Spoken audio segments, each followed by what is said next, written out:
Well, hello and welcome to Medi-Cal changes in 2026. Plan before it's too late, because as we all know, California likes to make changes quickly and we're always kind of on our toes. So thank you for joining us here today.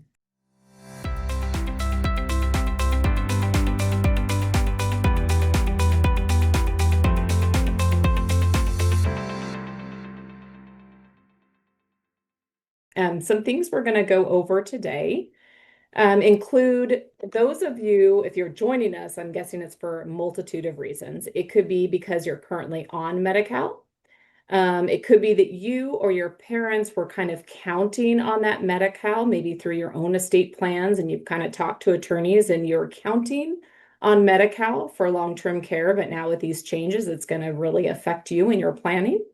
And you are now aware that there is a huge change coming on January 1st of 2026, and it could be affecting your own benefits or this future plan that you have. Medi-Cal will once again, it's going to change back to the old limits, and it's going to be set at 130,000 per person, a limitation on assets. Whereas we kind of enjoyed this blissful period where there was no asset and resource test, and you could have unlimited assets. So it is really a substantial change to our planning structure. So if you wait until the end of 2025, it might be too late. There are definitely some things that we're going to talk about here, some gifting strategies and transfers that maybe need to be done before the year end. And I know that doesn't give us much time because we're here letting you know at the end of September that there's all these changes. But it's really important at the end of this to kind of reflect and see, do I need to do something now, or is it something that I can just hold off and wait till later? And just to introduce ourselves, my name is Tasha Jahn. I'm the managing partner here at Cunningham Legal. I practice primarily in this area of law, so trust administration, which is that post-death planning and advisement. It has a lot to do with trust and administering those trusts after people pass away, probate, and of course, estate planning on the front side, including Medi-Cal planning. And I am an attorney. I've been an attorney for almost 20 years. I am particular in that after going to law school, I went back to get something called an LLM. It's a master's degree, additional law school, and it's specifically in this area of law, estate planning, and taxation. Love what I do, and super happy to always be diving in and learning more. And I am joined here with Janice Shen. She is an attorney here at Cunningham Legal, focusing on trust administration, probate, and estate planning. She is a certified specialist in estate planning, trust, and probate. So Janice likes to take tests because she took a second bar exam to do that. Super qualified in this area, nearly 2 decades of combined experience, fantastic attorney, and is one of our leading attorneys here at Cunningham Legal. I'm going to put up this tab here that just reminds you that we have a lot of content on our website. You can subscribe to our YouTube channel. You can rewatch this video. There's a lot of other different webinars we've done over pretty much every week. We put one on. And so you can subscribe and you can watch all of those, including this one, at a future time.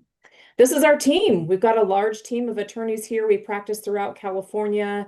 And Jim Cunningham that you see up there, you usually see him every Thursday doing a webinar. And again, all specialized and really focused in on this area of law, including that elder care planning and Medi-Cal estate planning, trust administration. I'm putting this disclaimer up there because Janice and I are attorneys practicing here in California, and we are going to be telling you a lot about the law, a lot about what it was, what it's going to be, how that might impact you. We'll be talking about strategies. Again, it's not specific to you until we meet with you. So please don't go run out and do a bunch of things without really getting advice from an attorney. We hope it's educational, that you come back to us and you maybe have some questions that you need answered, fine, but please don't take that and run with it. We have to see the full picture and meet with you, and so it can be actually an attorney-client relationship and guidance. All right, we're going to dive into, first, I'm going to hand it off to Janice and dive into the old Medi-Cal laws versus what is going to be changing, the new Medi-Cal laws that are implementing at the beginning of the year. Thanks, Tasha. Thank you, everyone, for joining us. I do want to discuss what Medi-Cal is because Medi-Cal, as everyone probably knows, is an implementation here in California of the federal Medicaid program. And I think it's very confusing because there's four categories of Medi-Cal planning. And I want to detail and clarify what type of Medi-Cal planning that Tasha and I will be discussing today. The first type of Medi-Cal planning that's pretty common is the free or low cost care to people who qualify. It's really a sort of a healthcare insurance program. The second is a lot of people know the program as in-home supportive services, IHSS. That is a type of Medi-Cal that you do have to qualify for. There are certain income limits, and so that's a different type of Medi-Cal. The third is the assisted living waiver program. And that actually is a program that's very difficult to qualify for. Some of my clients that have applied were on a very long wait list because unfortunately, it's a very in-demand program.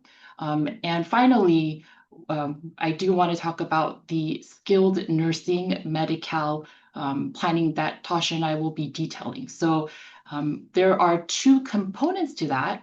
The first is making sure that the client or person medically qualifies for skilled nursing care. Skilled nursing care is not the independent senior facility that most people think it is. So I want to be very clear on the type of Medi-Cal planning. And so I do want to dive into the skilled nursing Medi-Cal planning that we will be detailing. So in order for us to really discuss what's going to change, I want to take a step back because back in 2005, the Deficit Reduction Act DRA was implemented. And in California, we're really the only state that has not fully implemented that. And so California is still waiting for the Department of Healthcare Services to finalize its procedure to adopt the final regulations. And that's really important because sometimes we have clients that just moved to California or are planning to move out of state to be near family members. We want to make sure that this type of planning makes sense for our clients in the long run. And so just to be clear, we want to, stress how different Medicaid is treated here in California. And so essentially, prior to 2024, there was a asset limitation test for people that wanted to qualify for Medi-Cal. And starting January of 2024, that was eliminated, and we were in this temporary golden age of not looking at people's assets. So again, there was no need to, you do have to disclose the type of assets you have, but really what the focus was income. So essentially, in order to qualify for Medi-Cal right now, starting 2024, was to really look at the income that was coming in. And so that's obviously going to change really soon. And so what we really want to focus on, and in the next slide, where we're going to talk about the new changes in 2026. And so essentially, we have to look at the old law, the current law, and the new law. And the new law is very much similar to the laws pre-2024. So in the next slide, the temporary golden age now has ended, and the big change in 2026 will be, again, back to asset testing. So for an individual, that's going to mean 130,000 is the limit. So what I will be going through are what that actually means, because what does $130,000 for a person that has a savings account, an IRA, perhaps or like a 401k, we really want to define what that is, but essentially I want to go over the general rules here. So the asset limits are 130,000 for an individual, and for a married couple or domestic partnership, it's 195,000 for the couple. And so I do want to stress here that in terms of an individual and couple, I have clients come in and say to me, or we do a consultation and then say, I'm legally married, but we're actually separated and we don't really live together and we file married separate income taxes. Now, I have to stress the definition of what a couple is, right? And so even if you are separated in terms of just physically, if you're legally married, they are going to look at, and when I say they, the Department of Healthcare Services, they're really going to look at both of the couple's assets and both of the couple's income. And so in California, we do have a community spouse resource allowance, which allows the well spouse to keep part of the income. And we also have certain rules for the CISRA, the Community Spouse Resource Allowance, that really benefit the well spouse who is not currently on Medi-Cal or does not need Medi-Cal. And so we really want to stress the major differences in the new law by looking at the next slide, because what I would like to do is really break down a scenario where a person has, and we can look here on the first part of the slide, where a person has a home that has equity of about 800,000, and that person also has rental property, 500,000 in brokerage, not including retirement, because there's a separate $1 million account with various IRAs that are traditional IRAs that a person owns.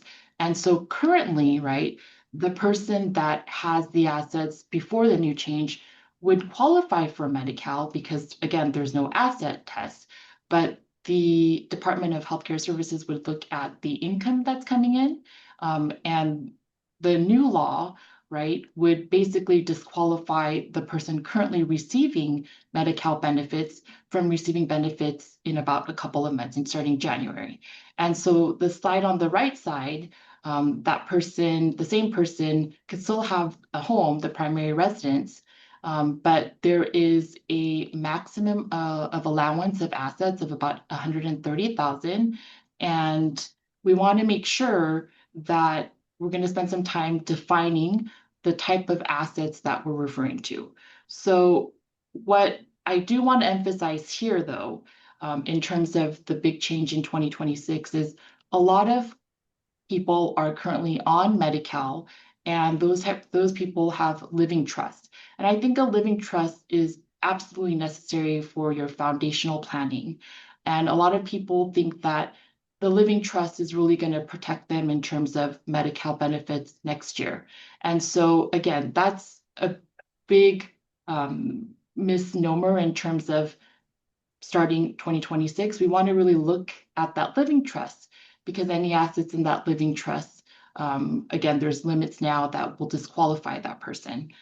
So I do want to move on to the next slide.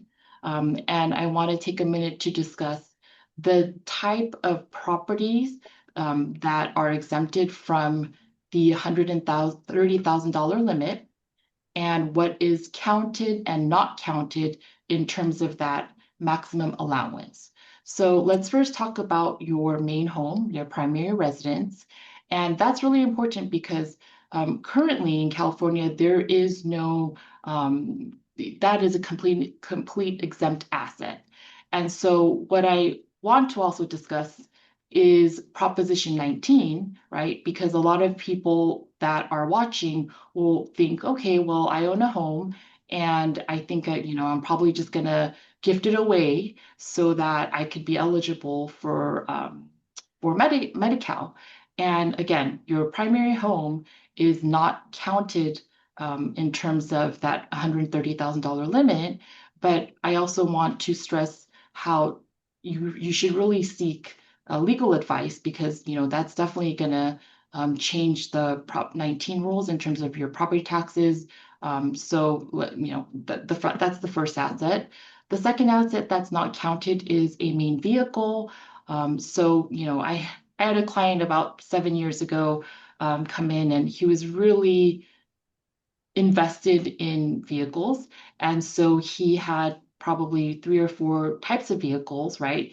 And, the total amount value of three vehicles was basically equivalent to one really nice vehicle. So these rules, the rules that Medi-Cal has, I want to stress that it's not really they're looking for the equity in that vehicle. They're really looking for, well, does that person have one vehicle, versus does that person really need three vehicles? So in terms of your main vehicle, your one vehicle is fine, it's not counted against that $130,000 allotment. Household items, we don't have to count that, and retirement funds. So again, for retirement funds, as long as you are taking out the required minimum distribution, the principal of that IRA won't be counted against you for that $130,000 allotment. Now, what's counted or what may essentially disqualify you from Medi-Cal are second homes, perhaps rental properties, perhaps that home that you own as joint tenant with a loved one that you helped qualify for that loan. So that particular home will be accounted against you and will probably disqualify you from Medi-Cal. Second vehicles, cash, again, in terms, and I want to define this because, no, essentially I haven't seen a case where someone comes into someone's home to look for the actual cash. Where when we define cash here, it's really CDs, checking, savings account, those types of accounts, and other various bank accounts. Yeah, so you can see this incredible change where, and maybe some of you didn't even know that there was a year where California was like unlimited assets, you get Medi-Cal, and you got on Medi-Cal, and now you're going to go flip into a year where you might not qualify, right? You're going to be kicked off, and you've got substantial other issues and with receiving your care. And so these exemptions and going through all this is really important, but you got to think about, well, what did you do this last year if maybe you're on Medi-Cal? And are you now going to be disqualified? I think, all of this big change, you might have already been on Medi-Cal and been through this process, but there's those of you that just got on in the last year that didn't realize it was a different process back in the day, not that long ago, where there's been some substantial, it was substantially more difficult. California always has been that state that has been more lenient with Medi-Cal. And again, made it really lenient, right? Everybody got it. So you get Medi-Cal, you get Medi-Cal, everybody gets Medi-Cal. And now it's going back to a little bit more restraint because it's part of that budget act. And of course, trying to save money in California. So they're reverting back to the old ways. And with that, you have to keep into consideration that if you do this planning and if you're on Medi-Cal now or in the future, we have this Medi-Cal estate recovery that can occur. And so we call that literally the clawback. Okay. So if you qualified, if you were on Medi-Cal during your lifetime, it's saying that after you die, the estate can come back and recover what they paid for you, right?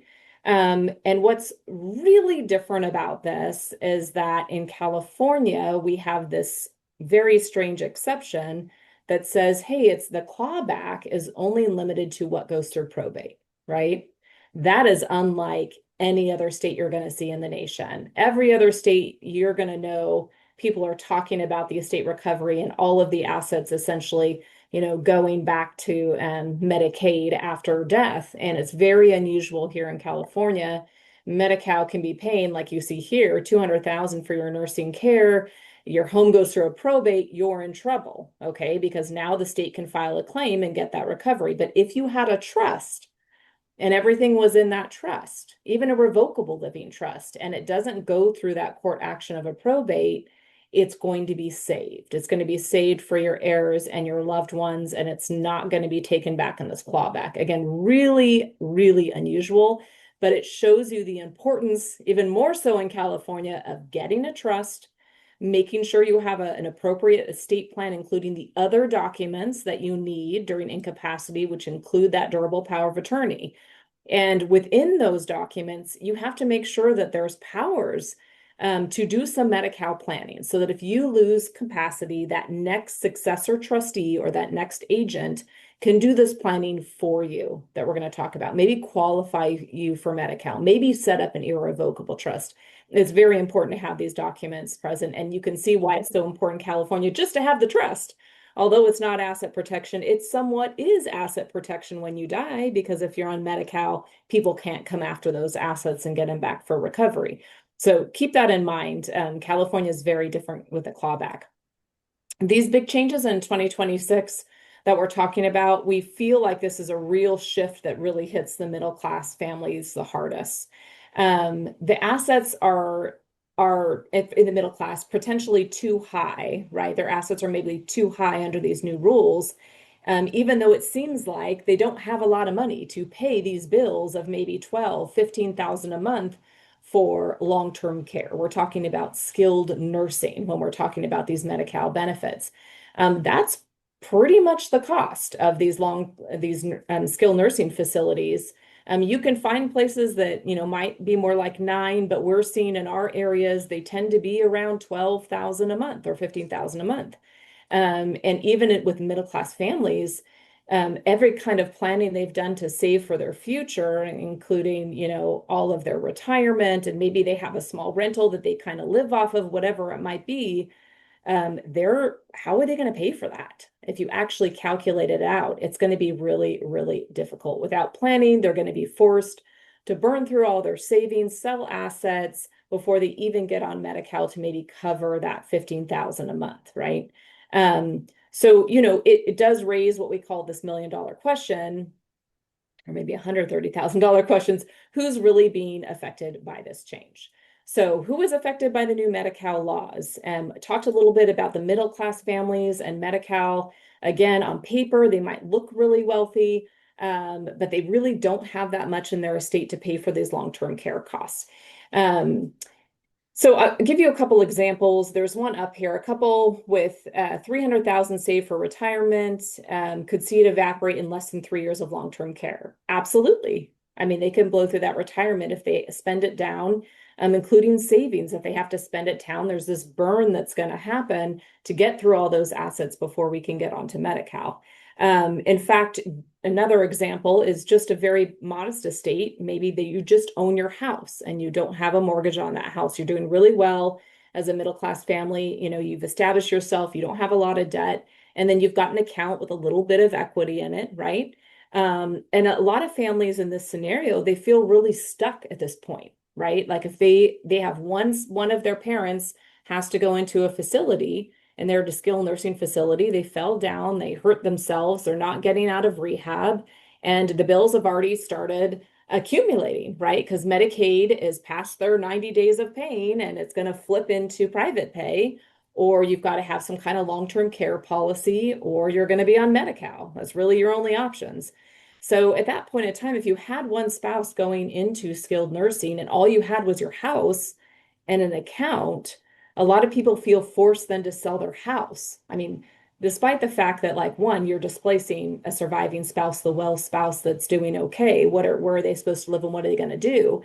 But they're considering, well, if I sell the house, I might have a ton of capital gains in it, that I was hoping to kind of wipe away at that first death and then sell the house and relocate. A lot of different considerations go into effect. If that house has gone up significantly in value during their marriage and during their lifetime, what a downside to not just have to sell the house, but now pay all this capital gains to do that. I think that's very common in a very just basic scenario. And then another example would be, a married couple, they paid off their house and maybe they do have a small rental and that's how they supplement their income.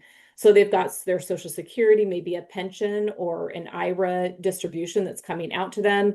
And they've got a rental with a mortgage, right? That they have maybe $3,500 a month coming in on rent that's helping pay the mortgage and the property taxes and the expenses. But they're getting a little bit off the top to supplement their own costs on their own home and what's going on in their health needs. But they've got 2 cars and they've maybe got a life insurance policy. A lot of us have life insurance policies, and maybe it's a whole life insurance policy and it's got some cash value in it, right? That's going to be a problem in qualifying for Medi-Cal. So even just looking at an estate like that, so they have their home, a rental, a life insurance policy, and the retirement coming in, and maybe a couple cars. If you add up how much they're getting in per month net off the top, maybe it's 5,000, 6,000. There's a lot of expenses that are going into that. And there could be further expenses on that rental and needs a new roof, whatever it might be, and they're pulling from that. If you look at that, how much do they really have to spend 15,000 a month on a spouse that has to go into skilled nursing? They don't have the money, right? What if a spouse, ends up having a heart attack or falls and breaks their hip? They again are in skilled nursing and they're past their time period and now they're on private pay. How long are they going to make it in paying those payments of 15,000, 10,000 a month if really their income that they were receiving per month is maybe 5,000, right?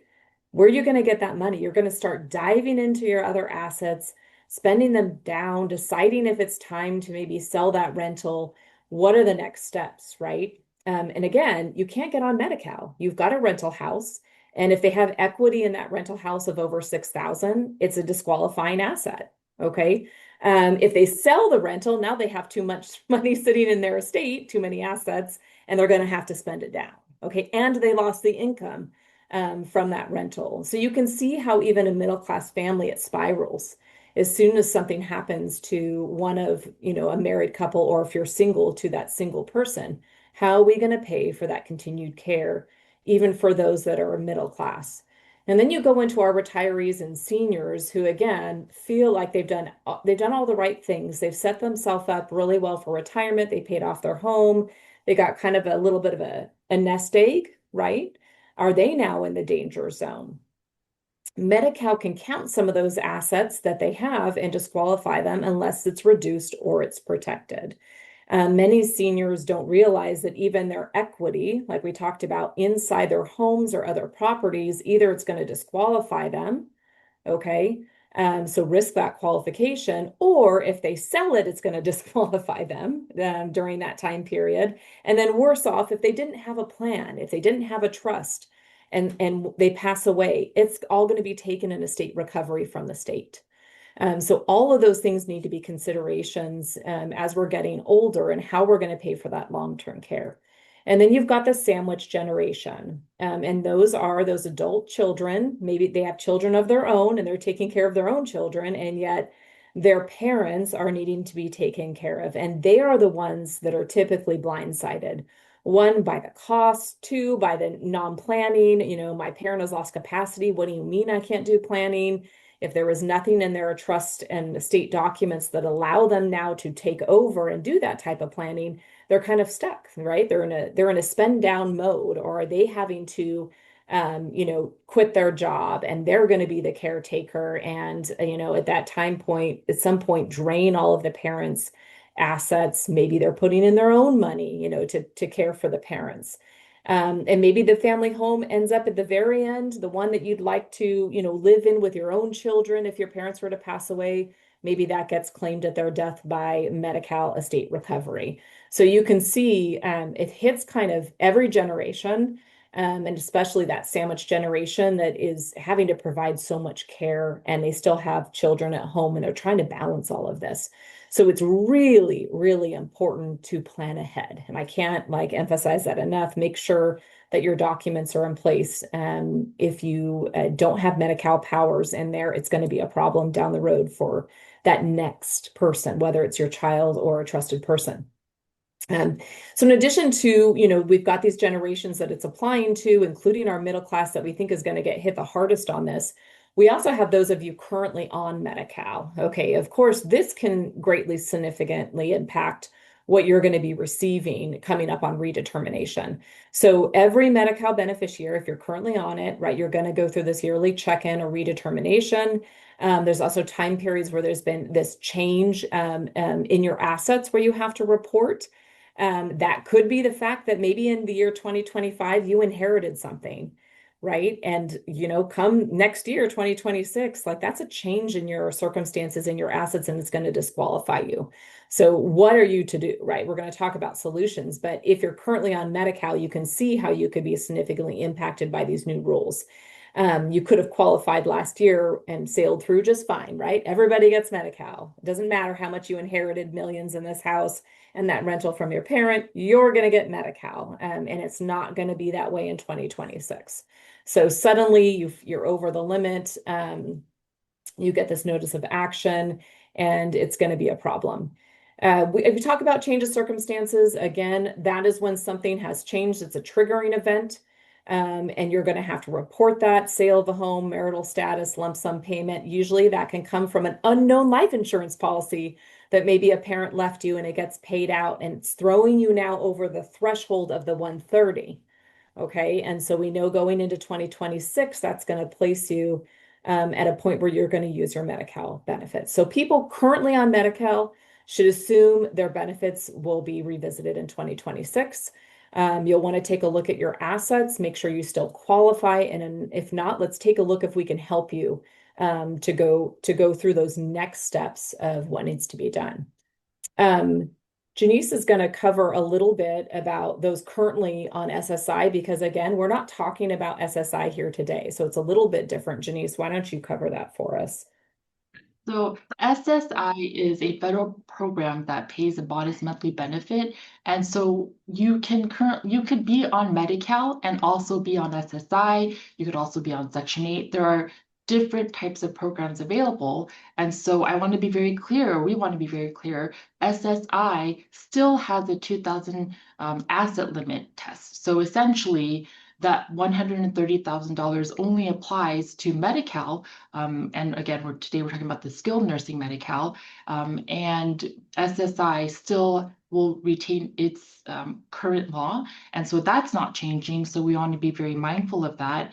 And in terms of those people who are currently on SSI, I want to reach out to the people on the webinar that are currently trustees of perhaps a special needs trust for someone else. And so what's really important now is also for you to make sure that the beneficiary that you are essentially in charge of, you have that fiduciary role, you want to actually go through the yearly qualification documentation to make sure that, oh, is this person on SSI? Is this person on SSDI? We want to make that very clear. And that's a process in itself.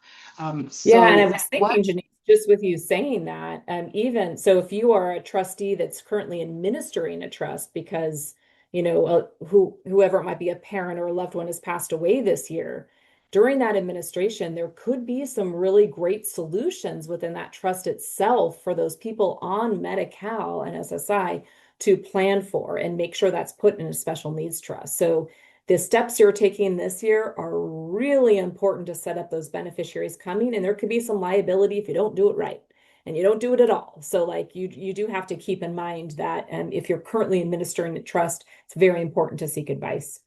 Sorry, go into your next one. Now the important no, topic. what planning can be done. And so I do want to break down what planning can be done for those people that are pre-planning and have emergency planning. So before I start from pre-planning, I think it does take a minute to figure out whether this planning is for yourself or whether this planning is for someone else. And as we just mentioned, a lot of times people come to our office and they explain to us, well, I'm in charge of my brother's inheritance. I'm in charge because I'm the trustee and my parent just passed away. And so now is the right time to actually make sure you come in with the trust documents, because once that trust maker has passed or doesn't really have capacity to make changes to the current trust, we really are kind of stuck with the documentation that we have now. And so Tasha and I are very familiar with options in terms of what to do with a beneficiary who is currently on Medi-Cal, but we want to make sure that person continues to be on Medi-Cal even after he or she receives their inheritance, his or her inheritance. So in terms of pre-planning, that's really the first question that we have: is this planning really for yourself or for someone else? Now, if you have if you currently have a living trust and you want to make sure that the beneficiaries that are named in the living trust continue or may qualify for Medi-Cal in the future, please come speak with us, because to be quite honest, it's really it's a lot more simpler to set up a special needs trust for someone else than it is to set up a first party special needs for yourself. So I do want to explain that the first party special needs trust is for planning for your own assets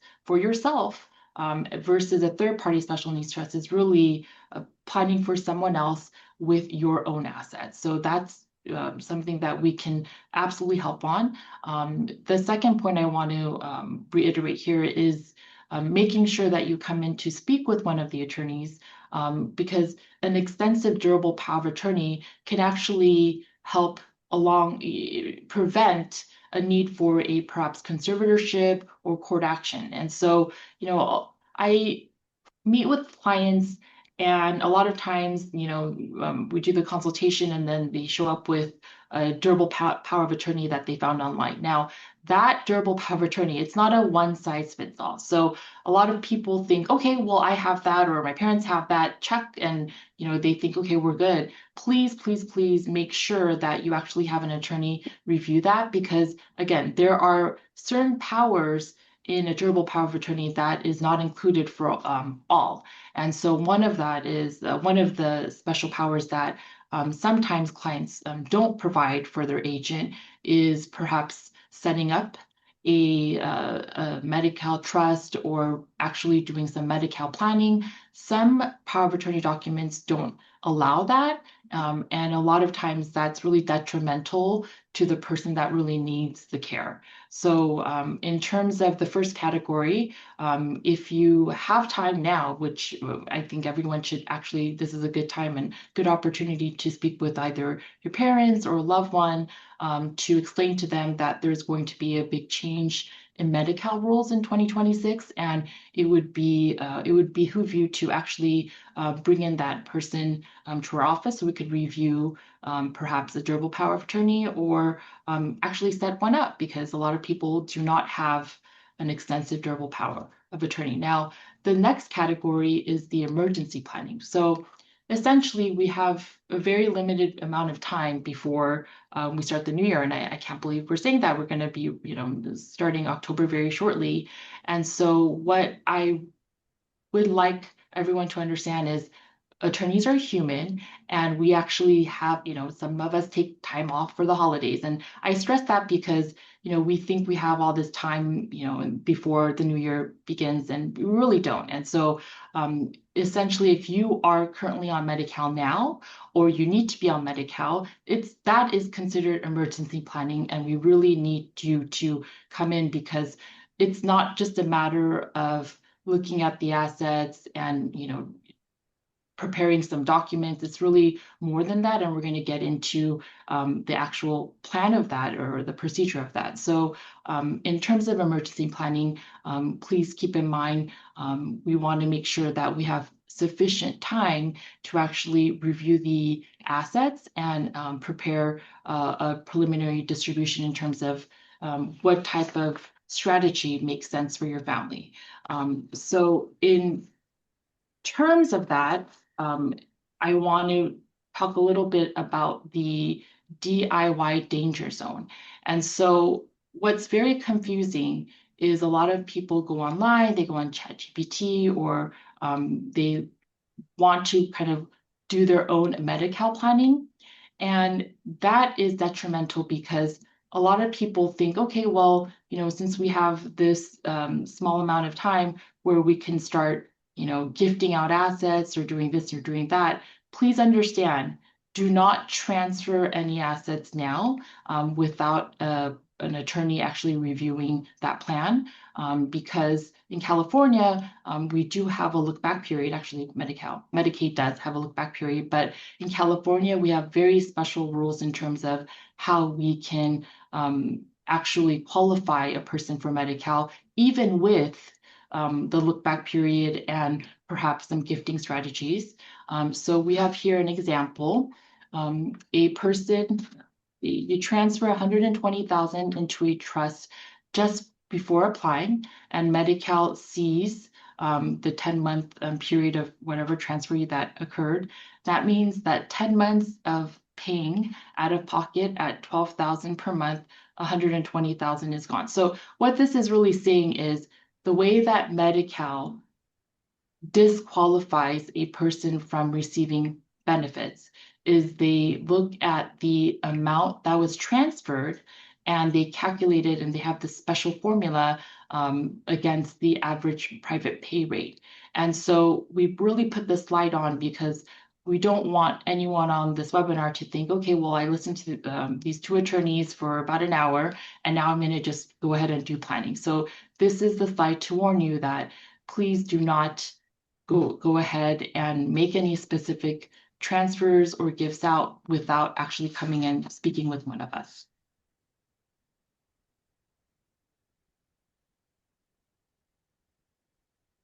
So what is one of the strategies in terms of planning for Medi-Cal? So one strategy, which I think is very, very key here, is the Medi-Cal Asset Protection Trust.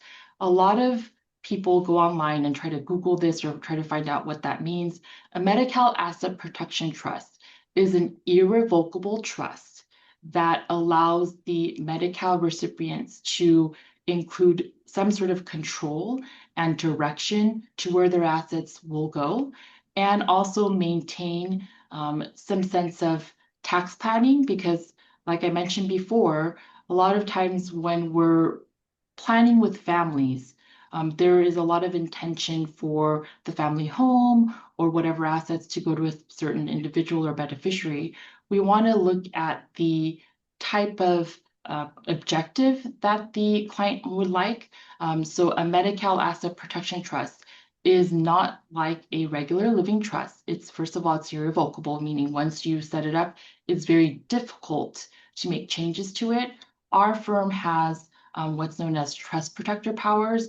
And Jim does a great job in terms of a presentation on what a trust protector can do. But essentially, working with one of our attorneys at our firm, an irrevocable trust, yes, is irrevocable. However, as long as the trust protector has some authority, we can ensure that most of our clients are really satisfied in terms of what happens if, all of the trustees named in my Medi-Cal trust are unable to serve, or what happens if one of the beneficiaries named in my Medi-Cal trust also needs to plan for Medi-Cal. So the Medi-Cal Asset Protection Trust is a strategy that our firm uses, right, to protect not only the assets from counting against that person to qualify for Medi-Cal, but to maintain some sense of control, I would say, and direction for their beneficiaries.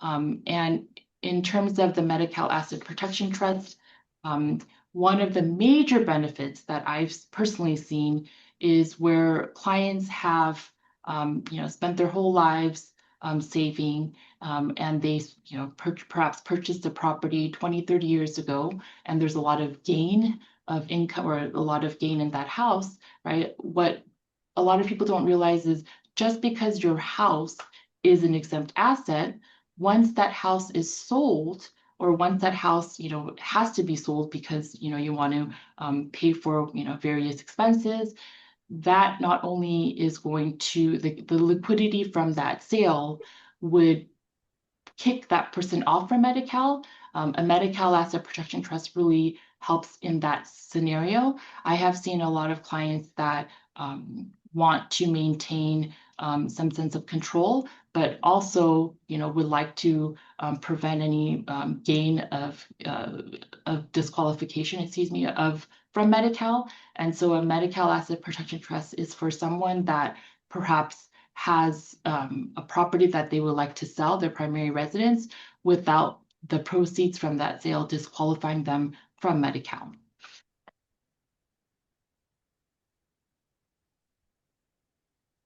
In terms of the Medi-Cal Asset Protection Trust, you can still benefit indirectly. Now, I do want to take a minute to explain how a Medi-Cal Asset Protection Trust works. Now, a lot of times people come, I will get some calls, and I've had calls where somebody calls and says, my parent really needs to be on Medi-Cal, and he or she talked to me and said, I'm just going to transfer everything to you, my lovely son, my lovely daughter, whatever the scenario is.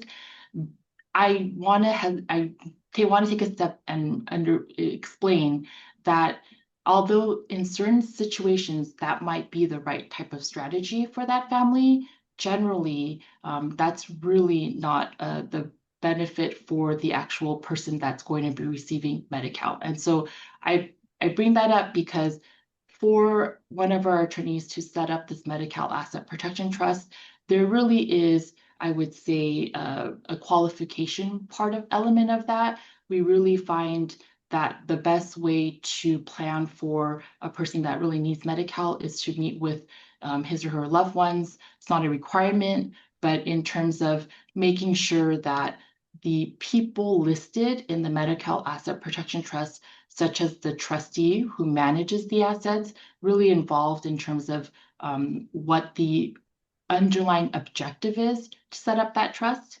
Really, the goal of the Medi-Cal trust is for a client to qualify for Medi-Cal, and also perhaps if supplement any additional care or need that they need from that Medi-Cal Asset Protection Trust. And if there is any assets left over, right, from in the Medi-Cal Asset Protection Trust, that's great. That then they could pass that on to a beneficiary. But it's really important for me to stress that the objective really is to benefit the actual recipient, and hopefully in the long run, perhaps a beneficiary as well, if that is what the settler's intention is. Yeah, they do a really good job at that. I've had clients too that, do it for all kinds of reasons, like protecting even from elder abuse. I mean, having it put into this irrevocable trust so there can't be somebody coming having, grandma sign checks or whatever it might be, that one could affect benefits, but also take those assets away from them to care for them. So there's many different reasons, but I also caution. I love it to be full families that are involved and on the same page. So if families don't get along, it's not ideal. And again, this isn't a solution for everybody, but it is certainly a great solution for a lot of families to protect those assets, but ultimately still provide for the person that needs that care, and allow them to be on those government benefits. I Yes, jumped in and there. so I appreciate Sorry. that. So no, please. In terms of the Medi-Cal Asset Protection Trust, I do want to explain that in order for this trust to work in terms of qualification, you really have to be at a point where you're okay with letting someone else manage your assets. And so that's a really an important life event that may occur. Yeah. I have Hard clients to give it that over. It's hard. that It's hard to like give that over for sure. and as a parent, letting your children control your assets that you work so hard for, right? It's certainly not for everyone. But in terms of the Medi-Cal Protection Trust, again, it protects assets from spend down, meaning you don't have to spend all your assets, or you don't have to give it all away. That's really important and that's beneficial. Number two, another benefit is it prevents a Medi-Cal clawback, so that in the event, again, we hope that there's going to be assets left in this trust. The trust is now going to perhaps a beneficiary that also needs Medi-Cal in the future. We want to make sure that beneficiary is going to be protected. It also prevents court action in terms of probate. And the third part allows strategic gifting. So when we set up these Medi-Cal asset protection trusts, it's not just the document preparation work in terms of, we're just going to have you sign here. It's really not only the preparing, the implementation, and the execution of the Medi-Cal asset protection trust, is actually transferring transferring assets into the actual Medi-Cal trust. So the way that I like to analyze or kind of explain it is, once you set up this Medi-Cal asset protection trust, you're working with one of our attorneys, like an architect, but we're creating this beautiful blueprint, right? And once the trust is actually executed, the first thing you would do after you build your beautiful home is move in. You would move in your stuff, your furniture, your clothes. And so that's how a Medi-Cal asset protection trust, and by the way, most living trusts should work in terms of you should actually transfer, retitle the assets into the specific trust, but in a way that number one won't trigger a property tax reassessment because that's key. Tasha and I, because of our because of this wonderful environment here at Cunningham Legal, where we have colleagues that have done, we've done this. We verified with one of the supervisors at a local assessor's office that the specific provisions that we have at our firm will not trigger a property tax reassessment when you set up a Medi-Cal asset protection trust, because that's a lot of reassessment that can occur if you don't do it correctly. So that's really important. But in the next slide, I also want to talk about the drawbacks of a Medi-Cal MAPT. So like we mentioned, it's a loss of direct control. So because this is an irrevocable trust, we don't take these trusts lightly. We don't take any trust lightly, but especially because we want to make sure that the recipient is ready for that change of control, that change of power. So you, as the recipient, can't be your own trustee. You have to trust someone else to do it. Number two, you can't dip into your assets freely for personal spending. So in the actual trust document, there is no provision that allows you to ask for a specific distribution. That's really important. Medi-Cal asset protection trust only work if it's set up early. That's very true. Or if you're doing some emergency planning, we do make exceptions for some of our clients that really need that quick plan turnaround. And Medi-Cal trust can be expensive. Now, expensive is very subjective. I think, paying, $15,000 really 1 month of nursing care costs for the benefit of having the nursing care costs for years is really to me, it's really not expensive because in the grand scheme of life, really, you're benefiting the entire family essentially. And then I think we're going to go to the next slide. Okay, this is why, I mean, we've heard Janice talk about this. Why are these MAPTs gifting? Like, why is this so strategic and why does it have to be this way? So again, it's not like your typical revocable living trust where you can just shift everything at once and you're like, I'm protected. It's something that we're in it for the long haul. And it might take several months, lots of months, depends on how many assets there are to really get it funded and be working and not kick people off of Medi-Cal or to be able to apply to get on Medi-Cal. But I want to kind of just show you why it's so strategic. It's because California is so unpredictable. Our laws are just completely different than anywhere else in the nation. And I put this up there to just show it to you, to show a comparison. This look back period we're talking about on these long-term care transfers, federally and most states, right, under Medicaid, it's a 5-year look back period. In California, it's that 3 year. It's 30 months for those long-term care transfers. Now that's one big change, but you're going to see there's a lot more to it. The asset test, right? Federal government says states you can set your own asset resource test. Well, we've seen that California comes and goes and changes it, and it's back to an asset test. So we had no asset test. Now we're reinstating it.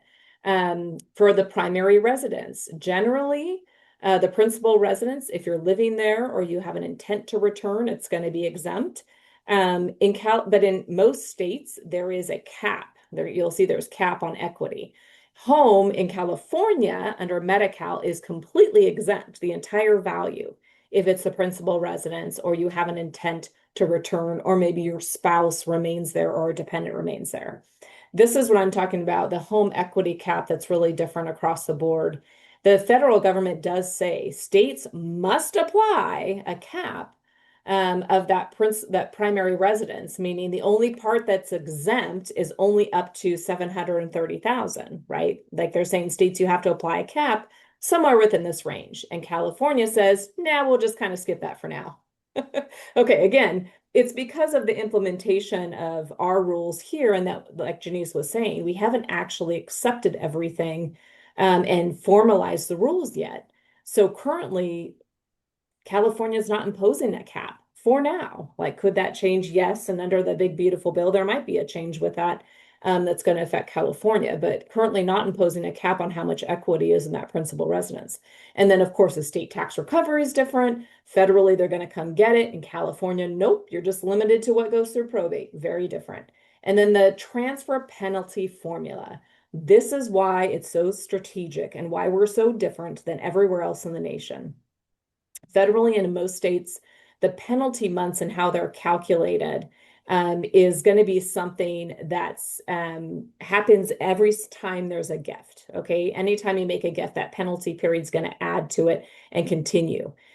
So the penalty, how the penalty period is essentially evaluated is there is that formula Janice was talking about. And they're taking a look at the value of the gift and then that average private pay rate, which is currently a little bit higher this year in California. And that is the months that you are ineligible for Medi-Cal. Now, we do the same formula in California. It's the same formula, but our penalty period in California runs concurrently at the same time, not consecutively adding it up. So, I mean, I've seen Jim Cunningham kind of explain this many times in regard to like going into prison on multiple charges, right?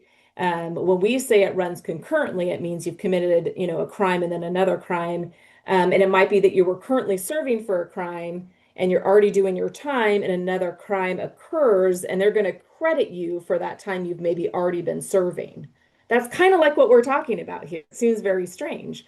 So I'm going to talk a little bit about that and why that makes us very strategic. It's why we can plan faster in California. It's why we can get people on Medi-Cal benefits faster and not be completely out of eligibility for such a long period of penalty time. So again, California has this 30-month look back. This is the formula we've been talking about. If you transfer those assets, like you gave your house away to your kid, to just get it out of the estate, right? They're going to look at that transfer, the value of that whole gift. They're going to divide it by the average private pay rate, and that tells us the amount of months that you cannot apply, and it can be really, really significant. So take a look at this. This is one big gift, right? You gift a $500,000 transfer. You just go to your bank account, transfer everything in your savings, okay? Divided by a private pay rate of 12,000, and that's going to be 41.6 months of ineligibility. So 3.5 years penalty. It's pretty big. That was a big mistake. You probably shouldn't have done that big transfer without talking to an attorney. Look how much it goes up. You did $1 million transfer. I transferred my rental, okay, whatever it might be. 7 years penalty. 3 million, 20.8 years, 5 million, 34.7 years penalty before you get on Medi-Cal. Got to be really careful with these big penalties that you're getting on these big one-time gift strategies, right? That's not the best idea. Now you can do smaller gifts, and the penalties are per transfer. So assets can be gifted to multiple children, to grandchildren, or in trust before 2026, and it can maybe be spread out to multiple beneficiaries. And so that's going to be a little bit different, and it's going to shorten that penalty period. Okay. And so if care is not needed immediately, we maybe want to start with that penalty and start to burn off some of that time and let it run its course so that we can get someone qualified when they need to do. We do this a lot with also veteran planning because there's different benefits for veterans that we have a very different rule in California, and it's not quite as flexible as what you're seeing here in Medi-Cal. But a lot of VA planning has to be done very early because you got to outlast the penalty period. Medi-Cal, we have a shorter amount of time.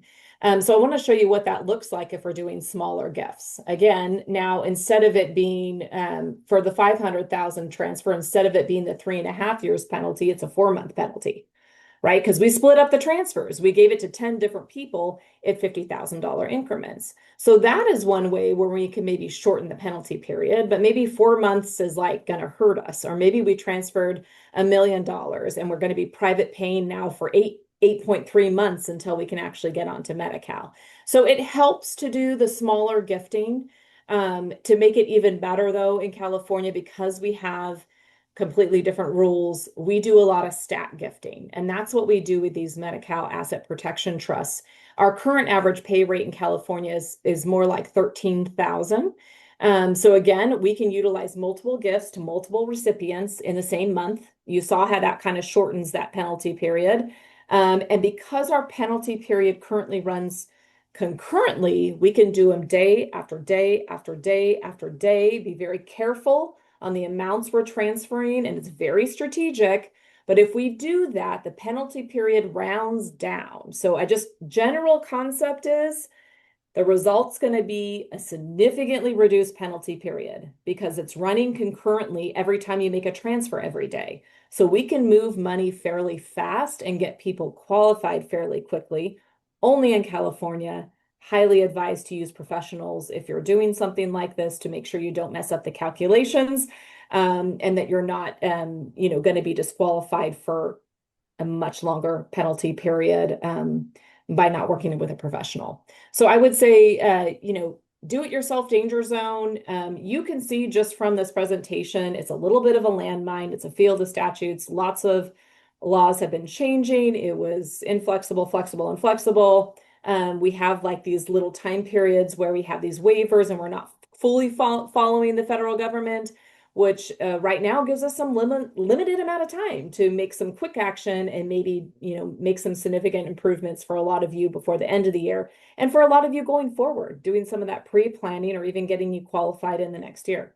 So it's always a risk. You have to think about this, that the California is going to change its laws, or that we'll come up with those final regulations and procedures, and we're going to be abiding by the federal rules.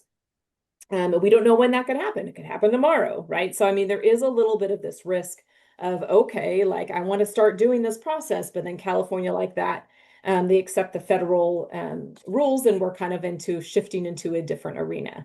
The wrong kind of trust. You created the wrong kind of trust. Listen to Janice. It has to have certain powers. We've got to put in certain things to make sure you get the step up in basis. All of these things are really important in working with attorneys that they practice in this area and they know what needs to be into that Medi-Cal trust right now.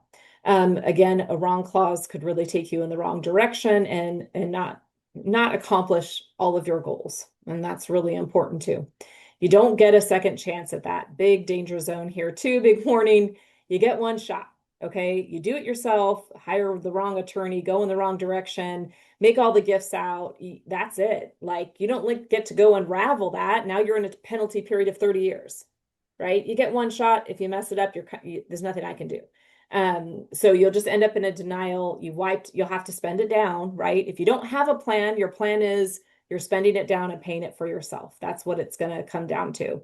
And maybe then worse than that, you didn't have appropriate powers in your documents. No one can create a trust for you. And then whatever is left is taken by the state. So you can see it just kind of spirals into no plan means a really bad plan. I think we all understand that and know that. So it's just really critical to be getting advisement. Know that Medi-Cal is a really complicated planning area. I am not encouraging anyone to walk out of here today and be like, I'm going to just start gifting, right? I'm going to gift today and you've got to get the right people to talk to, whether it's us or somebody else, like get a professional that knows what they're doing, understands the rules, understands the risk, and can really help you calculate that and talk through the downsides. I mean, I know Janice went through a great list of that, but there really are some downsides of just giving it over to other people. It's a huge choice. And you want to make sure you have competent people helping you through that. So that is the conclusion of our webinar. We have office locations throughout California. Pretty much everything we're talking about here is California law. Okay, this is not going to apply in other states. So if you're in California, this is you. We're in Northern California in all of these locations, and we're in Southern California. But if this is not near you, it's okay. We can meet with the family and you by Zoom. Great for technology, but we really do help families, across the state, especially in this kind of elder care type of planning.